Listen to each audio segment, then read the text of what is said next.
അസ്സലാമു അലൈക്കും വറഹ്മത്തുള്ളാഹി ബർക്കാത്തുഹു. ജീവിതത്തിൽ പല കാരണങ്ങൾ കൊണ്ട് കടബാധ്യതകൾ വന്നു ചേരാത്തവർ കുറവായിരിക്കും.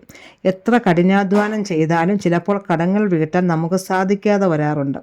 എന്നാൽ കൃത്യമായ പരിശ്രമത്തോടൊപ്പം അള്ളാഹുവിൽ പൂർണ്ണമായി വിശ്വസിച്ച് ചില ദുആകൾ കൂടി ശീലമാക്കിയാൽ അള്ളാഹു നമുക്ക് കടങ്ങൾ വീട്ടാനുള്ള വഴികൾ തുറന്നു തരും. ഇന്ന് നമ്മൾ പരിചയപ്പെടുന്നത് കടങ്ങൾ വീട്ടാൻ പണ്ഡിതന്മാർ നിർദ്ദേശിച്ച 2 പ്രധാനപ്പെട്ട ആത്മീയ വഴികളാണ്. ആദ്യമായി നമ്മൾ ശീലിക്കേണ്ടത് സുബഹി നമസ്കാരത്തിന് ശേഷം 3 തവണ സലാത്തുൽ തുഞ്ചിന ചൊല്ലുക.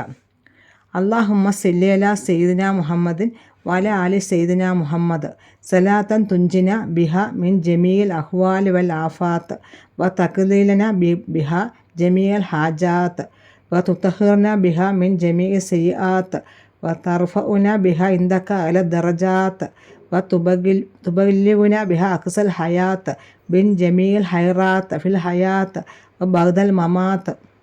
അതിനുശേഷം ലാ ഇലാഹ ഇല്ലല്ലാഹുൽ ഹലീം സുബ്ഹാനല്ലാഹി തബാറകല്ലാഹു റബ്ബിൽ അർഷിൽ അലീം അൽഹംദുലില്ലാഹി റബ്ബിൽ ആലമീൻ.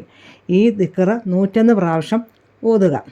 അതിനുശേഷം യാ അവ്വലു യാ ആഹിറു എന്ന ദിക്ർ 3 തവണ ചൊല്ലുക. അവസാനമായി വീണ്ടും 3 തവണ സലാത്തുൽ തുഞ്ചിന ചൊല്ലി അവസാനിപ്പിക്കുക. സ്ഥിരമായി ഇത് ശീലിക്കുന്നത് കടങ്ങൾ വീട്ടാൻ വളരെ ഫലപ്രദമാണ്.